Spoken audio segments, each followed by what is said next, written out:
Ma'am আসসালামু আলাইকুম। ওয়ালাইকুম আসসালাম। কেমন আছো সাজিয়া? আলহামদুলিল্লাহ ভালো মিস। আপনি কেমন আছেন? আলহামদুলিল্লাহ ভালো আছি।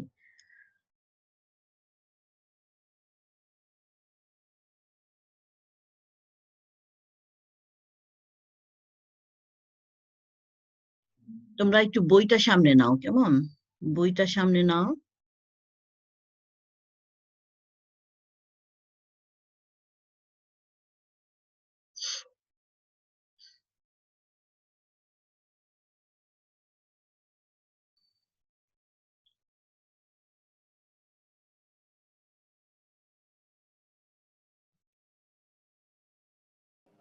আসসালামু আলাইকুম মিস। ওয়ালাইকুম আসসালাম। তাওসিয়া, ভালো আছো? তাওসিয়া রোলটা লিখতে হবে যে। তাওসিয়া, আলহামদুলিল্লাহ। ওয়ালাইকুম আসসালাম। তাওসিয়ার রোলটা একটু লেখা লাগবে। পুরা নামটা না লিখে সাথে রোলটা লিখো। তাওসিয়া লিখে গুড, ভেরি গুড। 30।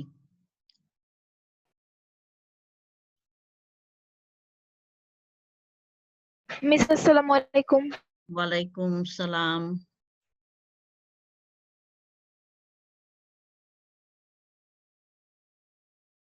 আচ্ছা, আমরা গত লেকচার যেটা ছিল সেখানে আমরা একটা চ্যাপ্টার শেষ করেছি, তাই তো? আজকে একটা নতুন চ্যাপ্টার পড়ানোর কথা।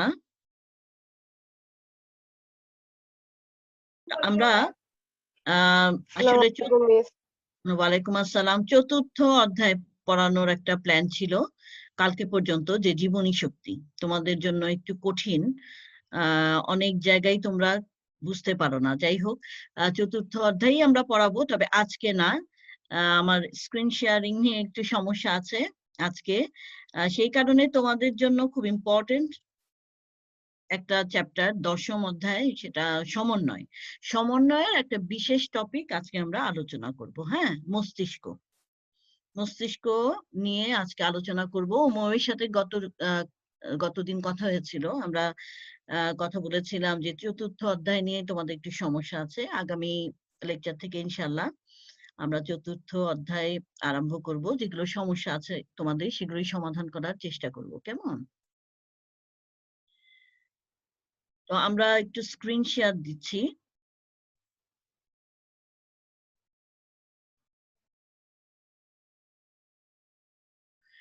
দেখতে পাচ্ছ তোমরা? দেখতে পাচ্ছ? জি ম্যাম। আচ্ছা, আমরা জানি যে কেন্দ্রীয় স্নায়ুতন্ত্র, কেন্দ্রীয় স্নায়ুতন্ত্রের একটা অংশই হচ্ছে মস্তিষ্ক। মস্তিষ্কের একটা চিত্র আমরা দেখতে পাচ্ছি। স্পষ্ট দেখা যাচ্ছে তো, তাই না? একটু বলো, স্পষ্ট দেখা যাচ্ছে? জি ম্যাম। ওকে। আচ্ছা, মস্তিষ্ক এবং মেরুরজ্জু, হ্যাঁ, এই দুইটা নিয়ে হচ্ছে কেন্দ্রীয় স্নায়ুতন্ত্র গঠিত। তোমরা এই চ্যাপ্টারটা পড়েছো আগে, এটা রিভিশন একটা ক্লাস, তো তোমাদের জানার কথা এটা। তবুও অনেক ক্ষেত্রে দেখা যায় যে আমরা মনে রাখতে পারি না, তাই না? হয়তো তোমরা। আসসালামু আলাইকুম। হ্যাঁ, ওয়ালাইকুম আসসালাম। আচ্ছা, তো আজকে একটু দেখো তোমরা মস্তিষ্ক এর গঠন এবং মস্তিষ্কর যে গঠনের যে অংশটুকুর গঠন আমরা পড়বো সেটারই কাজ পড়বো। প্রথমে আমরা দেখব যে মস্তিষ্ক আসলে কি। মস্তিষ্ক হচ্ছে তোমার কেন্দ্রীয় স্নায়ুতন্ত্রের একটা অংশ। আমরা জানি যে কেন্দ্রীয় স্নায়ুতন্ত্রের যে দুটো অংশ থাকে, একটা হচ্ছে মস্তিষ্ক আর একটা হচ্ছে মেরুরজ্জু। হ্যাঁ, মেরুরজ্জু। তো মেরুরজ্জুকে আমরা স্পাইনাল কর্ড বলে থাকি, বা মেরুরজ্জুকে বাংলায় সুষুম্না কাণ্ডও বলা হয়ে থাকে। আচ্ছা,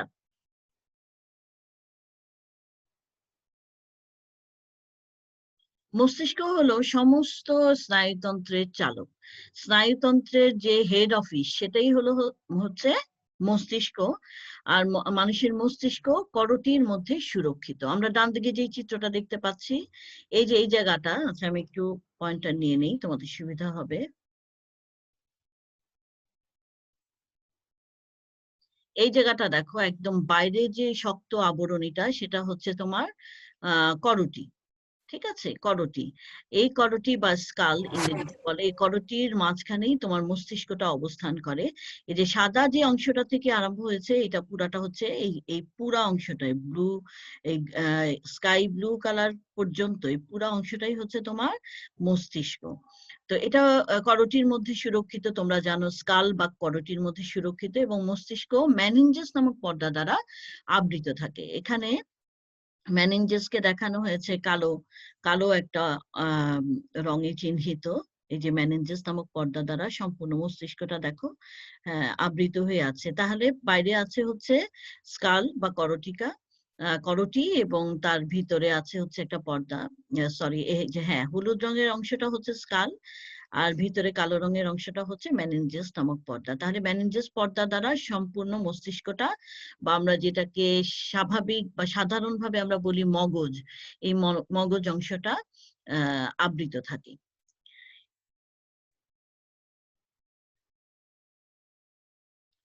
আমরা এখানে আরেকটা চিত্র দেখতে পাচ্ছি মস্তিষ্কের। এখানে একদম স্পষ্ট মস্তিষ্কটা আমাদের মাথার কোন জায়গাটাতে অবস্থান করছে, কতটুকু জুড়ে আছে, একদম দেখো বুঝতে পারবা। দেখো কানের পিছন দিক দিয়ে একটা অংশ চলে আসছে, এবং এক সাইড দিয়ে দেখানো হচ্ছে ঠিক ওই পাশে, এক পার্শ্ব দেখানো হচ্ছে, অপর পাশেও মস্তিষ্কের অপর অংশটা একইভাবে অবস্থান করে। তোমরা ভালো মতোই জানো এই বিষয়টা, একটু দেখো।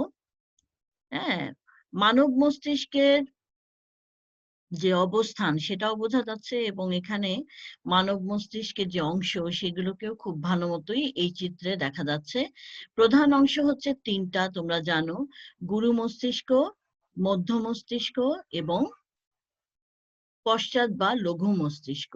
গুরু মস্তিষ্কটা দেখতে পাচ্ছ তোমরা, এখানে আমি আবার আলাদা করে কালার করে দিয়েছি, আমি একটু পরেই বর্ণনাতে চলে যাব। তারপরে মধ্য মস্তিষ্ক হচ্ছে এই জায়গাটা, এই যে এখানে যে অরেঞ্জ কালারের যে অংশটুকু দেখা যাচ্ছে, এবং পশ্চাৎ মস্তিষ্ক দেখো এই পুরা জায়গাটা, সেরিবেলাম, পন্স এবং মেডুলা। এই যে রেড, গ্রিন, প্যারট গ্রিন এবং প্যারট গ্রিনের নিচের যে লম্বা অংশটা, এই তিনটা অংশ মিলে হচ্ছে তোমার পশ্চাৎ মস্তিষ্ক। তোমাদের কি মনে পড়তেছে বলো দেখি? তোমরা তো পড়েছো এই চ্যাপ্টারের এই অংশটা, মনে আছে কিছুটা হলেও নাকি? বলো তো, মনে আছে? একজন বললা, আর দুই একজন বলো শুনি আসলেও মনে আছে কিনা, একটু শুনি তো। জি মিস। আচ্ছা, এখন দেখো আমরা এই জায়গাটা কেন বেছে নিলাম, এই মস্তিষ্ক থেকে যে ধরনের প্রশ্ন আসে না, প্রশ্নগুলো ওই একই সমস্যাই থেকে যায়, যে আমরা হচ্ছে পড়ি, পড়ি, এমন কিন্তু খুব কঠিন ভাবে আমাদের পাঠ্যপুস্তকে দেওয়া আছে তা না, কিন্তু আমার মনে হয় যে আমরা বুঝি না সঠিকভাবে। একটু উচ্চতর দক্ষতা ভিত্তিক একটা প্রশ্ন দেখলাম, এবং ওইটার যে আনসার গুলা সেদিন একটা জায়গায় দেখলাম যে হলো আনসারটা ঠিক মতো লিখতে পারে না। তোমাদের ক্ষেত্রেও আমি দেখেছি একবার একটা কোশ্চেন দেওয়া হয়েছিল, সেই কোশ্চেনের আনসারটা আমি এখানে বলবো, আলোচনা করব, দেখবা যে তোমরা যা লিখেছিলা সেটার সাথে মিলে না। তোমরাই সম্ভবত, অথবা তোমাদের আগের ব্যাচ, হ্যাঁ আমি একটু দেখবো। প্রতিবারই একই ঘটনাই ঘটে, কেন যেন ব্যাপারটা মানে ওই বিষয়টা বুঝতে পারে না। একটু দেখাই তোমাদেরকে, দেখো গুরু মস্তিষ্কই আমরা মূলত আজকে আলোচনা করব। হ্যাঁ, গুরু মস্তিষ্ক যেটাকে আমরা বলি হচ্ছে সেরিব্রাম। হ্যাঁ, সেরিব্রাম বলা হয় গুরু মস্তিষ্ককে। এটা মস্তিষ্কের প্রধান অংশ হচ্ছে গুরু মস্তিষ্ক, এবং ডান বাম দুইটা খণ্ডে কিন্তু এটা বিভক্ত। তোমরা জানো নিশ্চয়ই যে ডান এবং বাম দুইটা অংশে বিভক্ত। এই যে আমরা চিত্র দেখতে পাচ্ছি না, এটা কিন্তু একটা দিক দেখতে পাচ্ছি। হ্যাঁ, ঠিক অপোজিটে একটা দেখো ফেসের সাইড, একটা সাইড দেখানো হয়েছে। তাহলে মস্তিষ্কের একটা অংশ বা একটা খণ্ড বা একটা দিক দেখানো হচ্ছে, অপোজিটেই কিন্তু আরেকটা অংশ আছে। তো এই বাম ও ডান অংশে বিভক্ত আরেকটা চিত্র দ্বারা একদম ভালো মতো বোঝা যায়। দেখো ঠিক মাথার উপর দিয়ে যদি আমরা চিত্রটা এভাবে দেখি তাহলে এভাবে দেখা যাবে। হ্যাঁ, এইরকম ডান অংশ এটা, বাম অংশ এটা, এবং মাঝখানে কিন্তু এভাবে করে খণ্ডায়িত আছে। কিন্তু এই দুইটা খণ্ড কিন্তু একদম মানে তোমার একদম পৃথক না, দুইটা অংশ দেখা যাচ্ছে কিন্তু এরা পৃথক না। এদের যথাক্রমে ডান এবং বাম সেরিব্রাল হেমিস্ফিয়ার বলে। তোমরা জানো পুরাটাকে বলা হচ্ছে সেরিব্রাম, পুরাটা অংশকে বলা হয় সেরিব্রাম। ডান যে দুইটা খণ্ডে যেহেতু বিভক্ত হয়েছে, ডান খণ্ডকে বলা হয় হচ্ছে ডান সেরিব্রাল হেমিস্ফিয়ার, অংশগুলোকে বলা হয় হেমিস্ফিয়ার, সেরিব্রাল হেমিস্ফিয়ার বলা হয়। যেহেতু ডান দিকে যেটা আছে তাকে বলা হচ্ছে ডান সেরিব্রাল হেমিস্ফিয়ার, আর বাম অংশটাকে বলা হয় বাম সেরিব্রাল হেমিস্ফিয়ার। এই দুই খণ্ড ঘনিষ্ঠভাবে স্নায়ুতন্তু দ্বারা সংযুক্ত। তোমাদের বইয়ে খুব সুন্দরভাবে লেখা আছে এই দুইটা অংশের কথা, যে এই দুইটা অংশ মাঝখানে বিভেদক একটা খাঁজ থাকায় এই বিভক্তিটা ঘটে। এই যে খাঁজের মতো একটা অংশ আছে, এটা দ্বারা এই বিভক্তি দেখা যাচ্ছে বা হয়ে থাকে। এদের সেরিব্রাল হেমিস্ফিয়ার বলে প্রতিটা অংশকে। এবং সেরিব্রামের ডান যে তোমার ডান ও বাম দুইটা হেমিস্ফিয়ারের মধ্যে খাঁজ থাকলেও কিন্তু দুটো অংশ একটা নিউরন গুচ্ছ দ্বারা সংযুক্ত থাকে। এই যে দুইজনের মধ্যে যে একদম দুইজন ভাগ হয়ে আছে ঠিকই, কিন্তু একদম আলাদা নাই, পৃথক ভাবে নাই। হ্যাঁ, বিভক্তি দেখা যাচ্ছে ঠিকই, কিন্তু এর মধ্যে এরা কিন্তু পরস্পর সংযুক্ত। কার দ্বারা? একগুচ্ছ নিউরন দিয়ে এরা সংযুক্ত।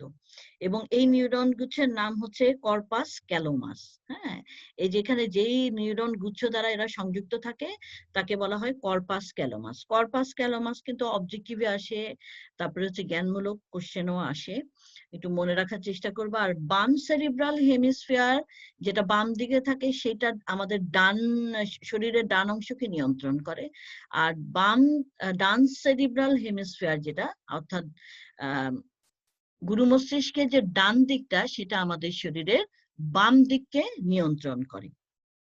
ঠিক আছে, এখন কথা হচ্ছে যে মস্তিষ্কের এই যে অংশটা, এই যে মানে হচ্ছে পুরা যে গুরু মস্তিষ্কের অংশটা, এই গুরু মস্তিষ্কের অংশটা কিন্তু উপরিভাগটা হচ্ছে তোমার ঢেউ খেলানো। হ্যাঁ, এই দেখো এখানটা কিন্তু এরকম হলুদ অংশটা দেখো, হ্যাঁ, এই জায়গাটা পেস্ট কালার যে অংশটা আছে পুরাটাই দেখো তোমরা কেমন যেন একটা ঢেউ খেলানো। হ্যাঁ, ঢেউ খেলানো। এবং এটি মেনিনজাস নামক পর্দা দ্বারা আবৃত, এটা তোমরা কিছুক্ষণ আগেও দেখলাম মেনিনজাসের অবস্থানটা। আর সেরিব্রামের বাইরের স্তরের নাম হচ্ছে কর্টেক্স, যেটাকে আমরা বলে থাকি হচ্ছে ধূসর পদার্থ। হ্যাঁ,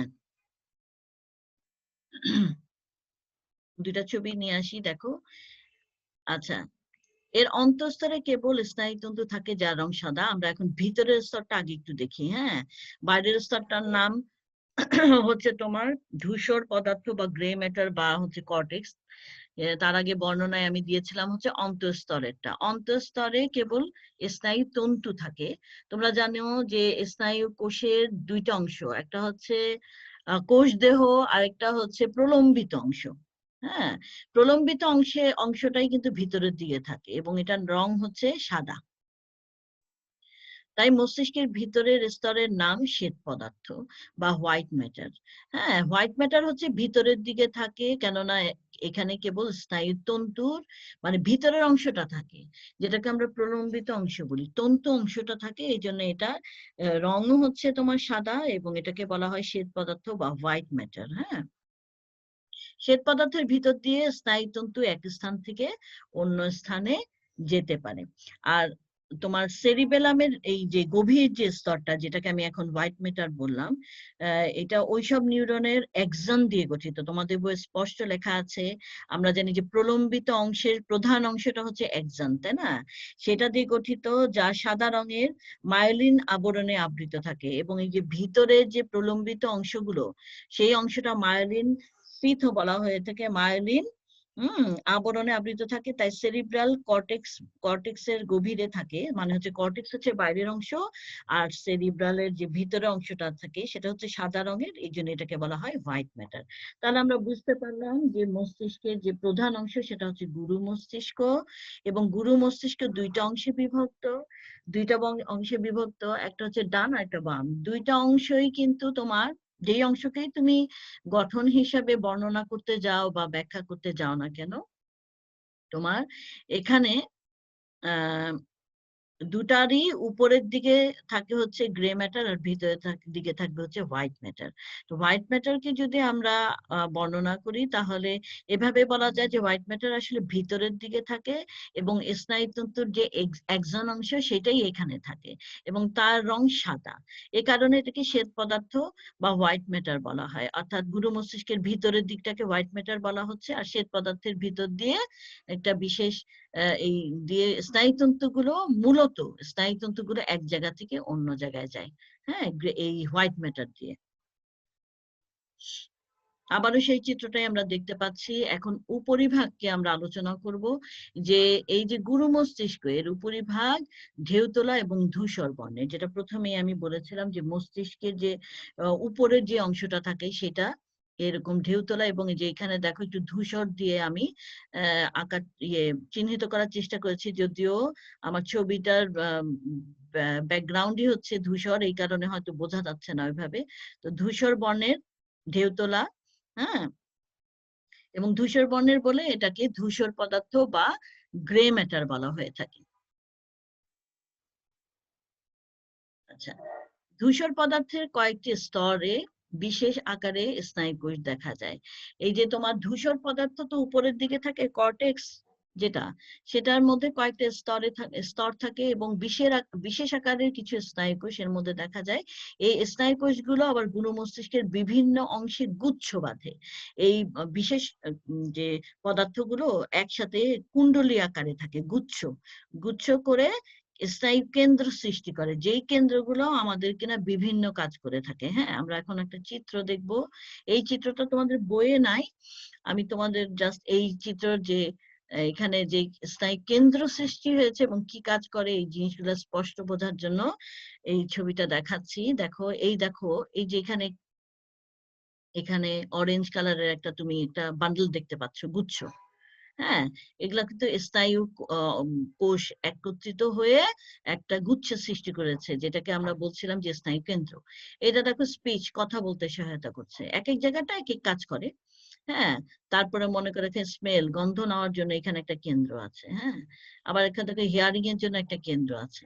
এভাবে অনেক রকম কেন্দ্র আছে, ভিশনের জন্য, রিডিং এর জন্য, হ্যাঁ, ল্যাঙ্গুয়েজ, বডি অ্যাওয়ারনেস, এগুলোর জন্য বিভিন্ন অংশে এই স্নায়ুগুচ্ছগুলো অবস্থান করে এবং আমাদেরকে বিভিন্ন কাজ করতে বা বিভিন্ন কাজে সহায়তা করে থাকে। হ্যাঁ, এগুলো বিশেষ বিশেষ কর্মকেন্দ্র হিসেবে কাজ করে, যেমন দর্শন, শ্রবণ, ঘ্রাণ, চিন্তা, চেতনা, স্মৃতি, জ্ঞান, বুদ্ধি, বিবেক ও পেশি চালনা। তোমাদের বইয়ে আরো অনেকগুলো কাজ এখানে দেওয়া আছে, সেটা বলছি আমি। আচ্ছা, তার আগে বলি, এই যে তোমার সাদা হোয়াইট ম্যাটারের গ্রে ম্যাটারের কথা বললাম না, মেনিনজাস নামক পর্দা দিয়ে আবৃত থাকে, এটা সেরিব্রামের বাইরের স্তর, এই জন্য এটাকে আবার কর্টেক্সও বলা হয়ে থাকে। এই যে তোমরা যে হোয়াইট ম্যাটারের গ্রে ম্যাটারের কথা আমরা বলছিলাম, গ্রে ম্যাটারের আরেকটা নাম হলো কর্টেক্স। কর্টেক্স অসংখ্য নিউরনের কোষ দেহ দ্বারা গঠিত। আমি বলেছি বাইরের অংশটা কোষ দেহ থাকে আর ভিতরের অংশে থাকে হচ্ছে তোমার এক্সন। ঠিক আছে, আমরা জানি যে নিউরন হচ্ছে মূলত দুইটা অংশে বিভক্ত, একটা হচ্ছে কোষ দেহ আর একটা হচ্ছে তোমার এক্সন, তাই না? মানে প্রলম্বিত অংশের সবচেয়ে লম্বা যে অংশটা সেটাই হচ্ছে এক্সন। তো এক্সন ভিতরের দিকে ঢুকে যে হোয়াইট ম্যাটারের সৃষ্টি করছে, আর হলো তোমার কোষ দেহ বাইরের দিকে অবস্থান করে গ্রে ম্যাটার সৃষ্টি করছে, এবং গ্রে ম্যাটারটাকে আমরা বলছি হচ্ছে কর্টেক্স। কর্টেক্স অসংখ্য নিউরনের কোষ দেহ দ্বারা গঠিত এবং এটা ধূসর, তাই কর্টেক্সের অপর নাম হচ্ছে গ্রে ম্যাটার বা ধূসর পদার্থ। আচ্ছা, এই যে সেরিব্রাম মানে গুরু মস্তিষ্ক, এই যে আমরা গ্রে ম্যাটার হোয়াইট ম্যাটার পড়লাম, এটা তো গুরু মস্তিষ্কের দুইটা অংশ, তাই না? বাইরের দিক এবং ভিতরের দিক। হ্যাঁ, এতটুকু তোমরা বুঝেছো কিনা একটু বলো দেখি। জি মিস। আরো কেউ কেউ বলো, যদি কোনো সমস্যা থাকে বলবা আমাকে। কারণ এটা না বুঝলে তুমি এই পরে যে আমি প্রশ্নগুলা বলবো সেটা কিন্তু তুমি সুন্দরভাবে লিখতে পারবা না, তাহলে ক্লাসটাই কিন্তু তোমার জন্য আর তেমন ফলপ্রসূ হবে না, হ্যাঁ, ফ্রুটফুল হবে না। তো মৌ একটু বলবা? মিস বুঝতে পেরেছি। বুঝতে পেরেছো? আচ্ছা, এছাড়া আর আর কেউ একটু বলো দেখি। খুব সহজ, জিনিসটা সহজ, কিন্তু এই যে কোশ্চেন আসলে যে একটু সমস্যা হয়ে যায় আমাদের। হ্যাঁ, আচ্ছা, আমি একটু দেখি এর পরে অংশটা। আচ্ছা, গুরু মস্তিষ্কের নিচের অংশ হলো থ্যালামাস, হাইপোথ্যালামাস, এটা তোমরা জানো, থ্যালামাস, হাইপোথ্যালামাস।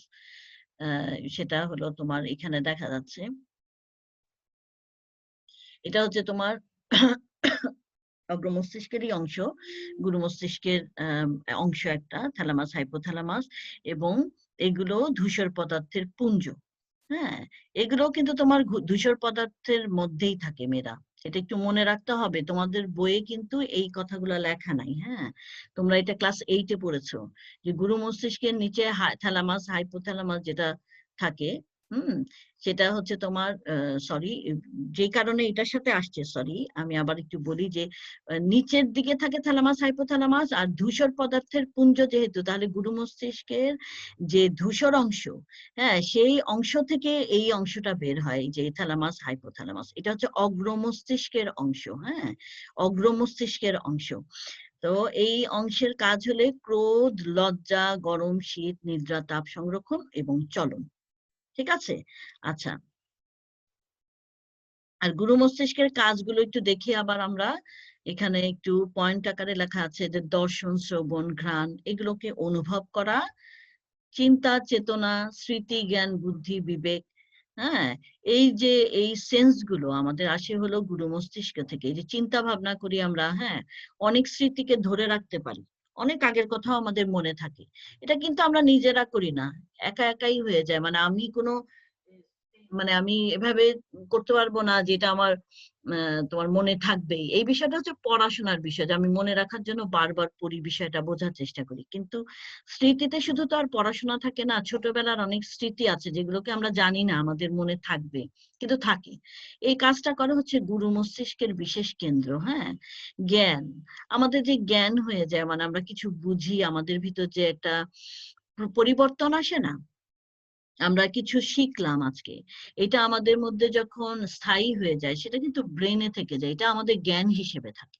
আমরা পরবর্তীতে নিজের অজান্তেই এই জ্ঞানটাকে, বা এই যে বুঝলাম, এই বুঝার এই যে স্মৃতিটা আমাদের মধ্যে থাকে, এই যে জ্ঞানটা ভিতরে চলে যায়, এটা মাথায় থাকে বলে আমরা পরবর্তীতে এই জাতীয় কোনো কিছু যদি তোমার সামনে কেউ উপস্থাপন করে, সেটা তোমরা আবার বুঝতে পারো, অন্যভাবে বললেও বুঝতে পারো, কোশ্চেন করলেও সেটাকে আনসার করতে পারো।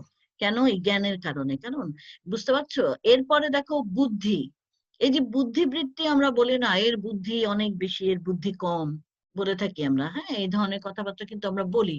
এই বুদ্ধিবৃত্তিও কিন্তু থাকে, যে গুরু মস্তিষ্কেরই একটা কাজ, বুদ্ধি খাটিয়ে যে আমরা কাজ করি, বুদ্ধি বিষয়টা, হ্যাঁ, এটা হচ্ছে গুরু মস্তিষ্কের একটা অংশের কাজ। এবং বিবেক দিয়ে যে আমরা কাজ করি, এটা আমরা অনেকে আমরা কথায় কথায় বলি যে এটা তো হচ্ছে ভিতরে থাকে, তাই না? ভিতরে থাকে বিবেক, বুদ্ধি, এগুলো তো ভিতরে থাকে। ভিতর বলতে আমরা আত্মাকে বুঝাই, তাই না? আসলে আমরা আমাদের আত্মা বা আমাদের ভিতর যে জিনিসগুলো কাজ করে, এটা কিন্তু আমাদের হেড অফিস আসলে হচ্ছে মস্তিষ্ক, এবং মস্তিষ্কের সবচেয়ে বড় বা গুরুত্বপূর্ণ কাজগুলোই করে হচ্ছে তোমার গুরু মস্তিষ্ক। এবং সেখানেই কিন্তু এই ভিতরের অংশে আমরা যা থাকি বলি, আমাদের মধ্যে আছে এগুলো, বুদ্ধি আছে, বিবেক আছে, জ্ঞান আছে, হ্যাঁ, চেতনা আছে, এগুলো সবই থাকে হচ্ছে মাথায়, গুরু মস্তিষ্কে। ক্রোধ, হ্যাঁ, কোনো একটা কিছু হলে আমাদের ভিতর ক্রোধের সৃষ্টি হয়, জিদের সৃষ্টি হয়। হ্যাঁ, এটা তো আমাদের বুদ্ধিজ্ঞান থেকে আসে। আমরা যদি নাই বুঝতাম তাহলে কি আমাদের মধ্যে এই পরিবর্তনগুলো আসতো? বলো দেখি। আমরা যদি না বুঝি তাহলে কি আমরা ভয় পেতাম, লজ্জা পেতাম, আমাদের মধ্যে কোনো আহ ক্রোধ বা তোমার হচ্ছে প্রতিহিংসাও অনেক সময় আসে, এই জিনিসগুলো কি আসতো? বলো দেখি, কেউ একটা বলো দেখি, এটা কেন আসে? লজ্জা কেন পাও? কেন তোমার মধ্যে জিদ কাজ করবে? বলো দেখি, একজন বলো, একদম শর্টকাটে এক লাইনে বলো দেখি। কারণ আমরা বিষয়টা বুঝতে পারি। বিষয়টা বুঝতে পারি। হ্যাঁ, আর বিষয়টা বুঝতে পারি কেন বলো তো? বোঝার যে ক্ষমতা, এটা কি? বিবেক, বুদ্ধি। গুড, বিবেক, বুদ্ধি, তাই না? এবং এই যে বুঝি কিভাবে জানো? কিছু জিনিস বুঝি যে আগে বুঝতাম না, এখন বুঝি, স্মৃতিতে সেটা থেকে যায়, স্মৃতিতে কিছু বিষয় থেকে যায়। হ্যাঁ, সেটাই আমাদেরকে কিন্তু এক ধরনের জ্ঞান জ্ঞান দেয়। জ্ঞান শুধু আমরা বাইরে থেকেই নেই না, আগেকার কথা থেকেও জ্ঞান আমাদের মধ্যে আসে। বুদ্ধি দিয়ে তখন আমরা, বিবেক দিয়ে আমরা সেই কাজ করি। প্রত্যেকটা জিনিস একটার সাথে আরেকটা সম্পর্কিত, এবং প্রত্যেকটা জিনিসের কেন্দ্রবিন্দু, কাজ করার ক্ষেত্র, ওইখান থেকেই কাজ করে, ওইখানেই জমা থাকে। হ্যাঁ, সবকিছু হচ্ছে মস্তিষ্ক। ক্রোধ, লজ্জা, এই বিষয়গুলো অনুভব যে করি আমরা, এটাও আমাদের কিন্তু ঠিকই বলেছে ও, যে বিবেক, বুদ্ধি, এগুলো যদি না থাকে তাহলে তো অনেকে সেন্সই করতে পারে না। মনে করো যে বকলাম, অনেকে তাকায় থাকে, হ্যাঁ, বুঝতেই পারলো না, বা লজ্জা দেওয়া হলো কাউকে, হ্যাঁ, সেই কাজটাই বারবার করছে। কেন? হ্যাঁ, একটা হচ্ছে যে দুষ্টামি বুদ্ধি থাকে, সেটাও কিন্তু এই বুদ্ধিরই একটা অংশ। আবার মনে করো কেউ কেউ খুব অল্পতেই লজ্জা পেয়ে যাচ্ছে, তাই না? এগুলো সবই হচ্ছে তোমার মাথার কাজ। হ্যাঁ, এরপরে দেখো আরো আছে গরম শীত নিদ্রা। গরম শীত যে অনুভব করি আমরা, এই যে অনুভবের বিষয়টাও কিন্তু গুরু মস্তিষ্কের মধ্যেই থাকে, অনুভূত হয় যে বাইরের যেই পরিবর্তনগুলো, হ্যাঁ, নেচারের যে পরিবর্তনগুলো আসে, টেম্পারেচার বলো অন্য কিছুর বলো, সেই পরিবর্তনগুলো আমরা বুঝতে পারি এই গুরু মস্তিষ্কের দ্বারা। নিদ্রা, আমাদের যে ঘুম হয় আমাদের মস্তিষ্ক যখন রেস্ট পাবে, পুরা শরীর রেস্ট পাবে, বিষয়টা নিয়ন্ত্রিত হয় হচ্ছে গুরু মস্তিষ্ক দ্বারা।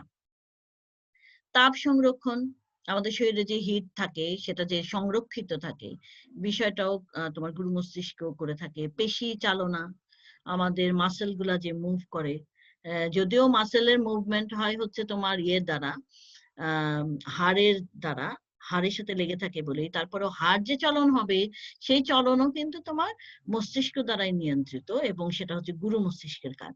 আর চলন তো হবে এই পেশি চালনার ফলে, এটা তোমরা জানো, আমরা এটা পড়েছি। এই, আচ্ছা যাই হোক, বাড়ির কাজে যাওয়ার আগে আমরা একটু আবারও তোমাদের বইয়ের দিকে তাকাই। হ্যাঁ, আমাদের বইয়ে আরো কিছু কাজ দেওয়া আছে, আমি সেটা দেখি।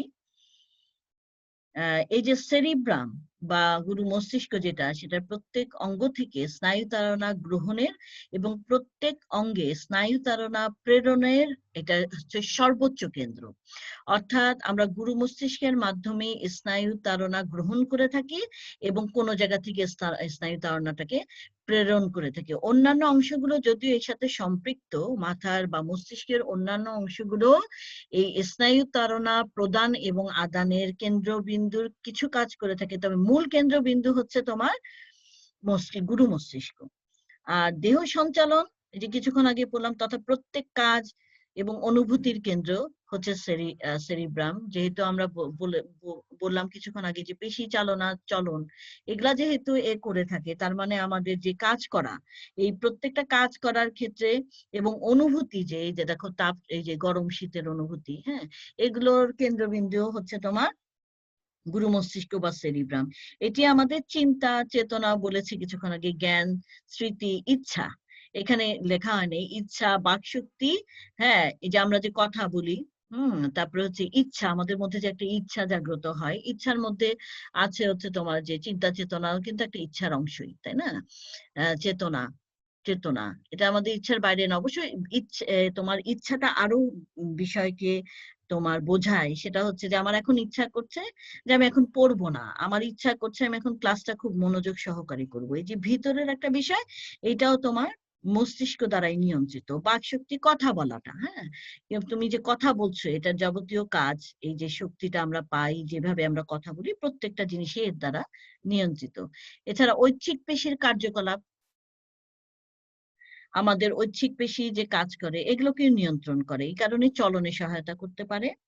কোন উদ্দীপকের প্রতি কি ধরনের সাড়া দিবে, হ্যাঁ, সে সিদ্ধান্ত গ্রহণে সহায়তা করে। এই যে আমাদের যে এই যে গরম লাগলো শীত লাগলো, এখন আমরা কিভাবে সেটাতে সাড়া প্রদান করব, এটাও কিন্তু মানে এই সিদ্ধান্তটা যে গ্রহণ করবে সেও করে হচ্ছে গুরু মস্তিষ্ক। গুরু মস্তিষ্কই আমাদের বলে দেয় বা সিদ্ধান্ত নিতে সহায়তা করে। আমরা যে করি, যে কাজগুলাই করি কিনা, প্রত্যেকটাই আমরা করি মানে আমাদের মস্তিষ্ক করছে। হ্যাঁ, আমাদের মস্তিষ্কই হচ্ছে আমি, প্রধান আমি হচ্ছে আমার মস্তিষ্ক। আর সকল প্রাণীর মধ্যে মানুষের অগ্রমস্তিষ্কের বিবর্তন সর্বাধিক। এই কথাটা তোমাদের উচ্চতর দক্ষতা ভিত্তিক প্রশ্নের একটা প্ল্যাটফর্ম। এই জায়গাটা থেকে উচ্চতর দক্ষতা ভিত্তিক প্রশ্ন আসতে পারে যে সকল প্রাণীর মধ্যে মানুষের অগ্রমস্তিষ্কের বা গুরু মস্তিষ্কের বিবর্তন হচ্ছে সবচেয়ে বেশি, অর্থাৎ পরিবর্তন হয়ে তাল মিলাতে পারে, পরিবেশের সাথে পরিবর্তিত হতে পারে। হ্যাঁ, সর্বাধিক অগ্রগামী মানে সবচাইতে বেশি হয় এবং সবচাইতে বেশি বিকশিত, সবচাইতে বেশি বিকশিত এবং আমরা জানি যে আমাদের মস্তিষ্ক কিন্তু সবচাইতে বেশি বড়, জানো তো তোমরা নাকি? এবং কর্মক্ষমতা সবচাইতে বেশি, এটা কি তোমরা জানো? বলো দেখি। জি মিস। কি জানো বলো তো? আমাদের মস্তিষ্ক সবচাইতে বেশি কর্মক্ষম, সবচাইতে বেশি তোমার অগ্রগামী, বিকশিত। এটা বলতে এক কথায় কি বুঝায় বলো দেখি? কেউ একজন বলো তো আমাকে। অগ্রগামী বিকশিত, সবচাইতে বেশি বিকশিত বলতে কি বুঝায়? তোমরা মানে ছোটবেলা থেকে পড়ে আসছো একটা কথা, যে বিষয়টা নিয়ে আমাদের ব্যাখ্যা থাকে, আমাদের বিভিন্ন প্রশ্ন থাকে, হ্যাঁ, ছোটবেলায়ও করেছো। সেই বিষয়টা একটু বলবা এক কথায় কি বলে এটাকে? মানুষের বিবেক বুদ্ধি আছে কিন্তু অন্য কোনো প্রাণীর তা নেই। আচ্ছা, বিবেক বুদ্ধি আছে, এই কারণেই মানুষকে একটা জিনিস মানে একটা জায়গায় বসানো হয়েছে, বলা হয় মানুষের ক্ষেত্রে। সেটা আমি জানতে চাচ্ছি, সেটা কি? শ্রেষ্ঠ জীব, হ্যাঁ, আশরাফুল মাখলুকাত। হ্যাঁ, এই কারণেই বলা হয়। তুমি দেখো এখানে মানে কথাটা অন্যভাবে আসছে, যেহেতু তোমরা বড় হয়েছে, এটা বড় ক্লাসের একটা পাঠ্যপুস্তক, এই কারণে এখানে লেখা লেখা আছে যে মানুষের অগ্র মস্তিষ্কের বিবর্তন সর্বাধিক অগ্রগামী এবং সবচেয়ে বিকশিত। এর মানে হচ্ছে মানুষ হচ্ছে সৃষ্টির সেরা জীব। এটাকে আমরা ব্যাখ্যা করেছি না, অনেক ছোট ক্লাসে কিন্তু শিখেছি এটার ব্যাখ্যা। বাংলাতে তোমরা দেখেছো, হ্যাঁ, বিজ্ঞান ক্লাসেও অনেক জায়গায় দেখেছো যে মানুষ সবচাইতে উন্নত। ব্যাখ্যা করো। আমরা যে শ্রেণীবিন্যাস এইটা যে পড়েছি, ওখানে কিন্তু আসে মানুষ সবচাইতে উন্নত প্রাণী। এখানে কোনটা বা কোন শ্রেণীর প্রাণীটা সবচাইতে উন্নত? 7টা শ্রেণী পড়েছিলাম না আমরা? হ্যাঁ, করডাটা পড়বে 7টা শ্রেণী পড়েছিলাম, মনে আছে তোমাদের? বা এই ট্রেনেও তো তোমরা পড়েছো, জি মনে আছে মিস। কিনা? হ্যাঁ, তো সেইখানে সবচাইতে শেষে আছে সেটাই তো বিবর্তনের সর্বাধিক অগ্রগামী হবে এবং সবচাইতে বিকশিত হবে, এবং তার মধ্যে সর্বশ্রেষ্ঠ জীব হচ্ছে মানুষ। এই যে গুরু মস্তিষ্ক, এখানে যত কিছু পড়লা, এটার প্রত্যেকটা অংশ প্রমাণ করে যে মানুষ সবচাইতে উন্নত। ঠিক আছে, মানুষের মস্তিষ্ক নিয়েই তো আমরা কথা বললাম। তো এইখানে তোমাদের এখানে যদি বোঝার কোনো সমস্যা থাকে একটু চিন্তা করে বলো। আমাদের হাতে আর মাত্র 9 মিনিট সময় আছে। আর যারা আসছো তারা একটু আমাদের চ্যাট বক্সে যে নাম আর রোলটা ইয়ে করে দাও, লিখে দাও, কেমন? নাম রোলটা লিখতে থাকো। আর এখানে একটু চিন্তা করো তো, বলো দেখি কোনো সমস্যা আছে কিনা, না হলে কি কি কোশ্চেন আসছে এখান থেকে আমি একটু দেখাচ্ছি। বাড়ির কাজ, এটা তোমরা মানে বাড়ির কাজ একটু পড়বে আর কি, দেখবে। হঠাৎ করেই তোমাদের মস্তিষ্কের একটা অংশ পড়ালাম। দেখো প্রথমটা, দেখো মস্তিষ্ক আবৃতকারী পর্দার নাম কি? এটা তোমাদের মনে আছে কিনা একটু বলতে পারবা? মেনিনজেস। Good, meninges. এটা অনেকবার আসছে, হ্যাঁ, অনেকবার আসছে। সেরিব্রাল হেমিস্ফিয়ার কি? সেরিব্রাল হেমিস্ফিয়ার কি বলো দেখি? মস্তিষ্ক হচ্ছে বাম এবং ডান দুটি অংশে বিভক্ত। এই অংশের প্রত্যেকটিকে সেরিব্রাল হেমিস্ফিয়ার বলা হয়। একটা জায়গা মিস হয়ে গেল যে, এটা অগ্র মস্তিষ্কর গুরু মস্তিষ্ক। অগ্র মস্তিষ্ক বা সেরিব্রামের কথা বলা হয়েছে, গুরু মস্তিষ্কের কথা বলা হয়েছে। হ্যাঁ, গুরু মস্তিষ্কের 2টা অংশ, হ্যাঁ, মস্তিষ্কের না। গুরু মস্তিষ্কের প্রধান 2টা অংশ, প্রত্যেকটাকে সেরিব্রাল হেমিস্ফিয়ার বলে। কেমন? গুরু মস্তিষ্কের গঠন ব্যাখ্যা করে, এটা তো বড়, এটা তো বুঝতেই পারছো। তোমার হলো উপরের অংশ এবং ভিতরে যে অংশটা আছে, গ্রে ম্যাটার, হোয়াইট ম্যাটারকে তোমরা এখানে ব্যাখ্যা করবা। এখানে ছবিটা দিতে পারলে সবচাইতে ভালো। এত বড় করে ছবি আঁকা না, একদম ইজি কিছু অংশ, উপরের অংশটা শুধু এঁকে, বা আমি যে একটা চিত্র দেখালাম না 2টা খণ্ডে বিভক্ত, ওইভাবে এঁকেও তুমি কিন্তু এখানে 2-1টা অংশকে তোমার মার্ক করে দিতে পারো। হ্যাঁ, সেই ক্ষেত্রেও হবে, খুব সুন্দরভাবে বোঝা যাবে। কোনো কারণে গুরু মস্তিষ্ক আঘাতপ্রাপ্ত হলে আমরা কি ধরনের সমস্যার সম্মুখীন হতে পারি আলোচনা করো। এইটা এখন আমাদের মেইন বিষয়। 33 রোল, একবার তো আসছিল আবার চলে গেল কেন? আচ্ছা, কোনো কারণে গুরু মস্তিষ্ক আঘাতপ্রাপ্ত হলে কি ধরনের আমরা সমস্যার সম্মুখীন হব? এখানে ফার্স্টে গুরু মস্তিষ্কের কাজগুলো দিব, তারপরে দিব আর কি কি কি সমস্যা হতো এই হ্যাঁ, তার মানে কাজগুলো যে না হতো। কাজগুলো আছে সেই কাজগুলো আর হবে না সঠিকভাবে, তাই তো? তো সেই ক্ষেত্রে 2-1টা বলো দেখি, এখনই দেখলা, এখনই একটু বলো দেখি কি সমস্যা হবে আমাদের। আঘাতপ্রাপ্ত হলে সব জায়গাতেও সব পয়েন্ট তো আর নষ্ট হবে না। আমরা যে বিভিন্ন কেন্দ্রগুলো দেখালাম না, এখানে কিন্তু একটা বিশেষ কথা আছে। আমি দেখি তোমরা কেউ বুঝতে পারছো কিনা ব্যাপারটা, একটু বলো দেখি প্লিজ। 2-1জন বলো, যে বলতে পারবা সেই বলো, কোনো প্রেশার নাই এখানে। মানে সে তার বিবেক বুদ্ধি কাজে লাগিয়ে কাজ করতে পারবে না। হ্যাঁ, তারপরে আমরা সিনেমায় একটা জিনিস বারবারই দেখি, বাংলা সিনেমায় খুব দেখানো হয় এই জিনিসটা। স্মৃতি, ওই যে স্মৃতির বিষয়টা। স্মৃতি চলে যায়, সে কাউকে চিনতে পারছে না। আচ্ছা, আমি এখন একটা কথা তোমাদেরকে বলবো, আমরা তো এই যে চেতনা জ্ঞান এগুলা দিয়ে সবকিছু দিয়ে বলতে পারবো যে আমাদের জ্ঞান ওইভাবে কাজ করবে না, হ্যাঁ, বিবেক বুদ্ধি, তারপরে আমাদের পেশি সঞ্চালন সঠিকভাবে নাও হতে পারে, তাই না? প্রত্যেকটা কাজেই কিন্তু হ্যাম্পার হতে পারে, কিন্তু এখানে একটা বিশেষ উল্লেখ্য বিষয় আছে, সেটা একটু বলি তোমাদের। বলবা নাকি? কেউ বলবা? বলো তো একটা বিশেষ উল্লেখ্য বিষয় কি, না হলে আমিই বলবো, তোমরা একটু দেখো তো বলতে পারো কিনা, চেষ্টা করো দেখি। মিস, যে স্থানে আঘাত লাগবে সে স্থান যে কাজের সাথে যুক্ত ওই কাজগুলা ব্যাহত হবে। Good, very good. এটাই আমি বলতে চাচ্ছি তোমাদের। দেখো এখানে তো অনেকগুলো পয়েন্ট দেখিয়েছি আমি, তাই না? অনেকগুলো পয়েন্ট দেখিয়েছি না, বলো তো? দাঁড়াও আমি তোমাদেরকে দেখাচ্ছি একটু। দাঁড়াও, ওই জায়গাটায় আসি, এই জায়গাটা তোমরা দেখো তো, এখানে অনেকগুলো পয়েন্ট আছে না? এখন আঘাতকে পুরা মাথা জুড়ে কেউ পায় সহসা? মানে এটা কি হতে পারে যে পুরা অংশটাই? ওটা তো খুব কম ক্ষেত্রে হবে, সেই ক্ষেত্রে মরণই আমার মনে হয় অনিবার্য, তাই না?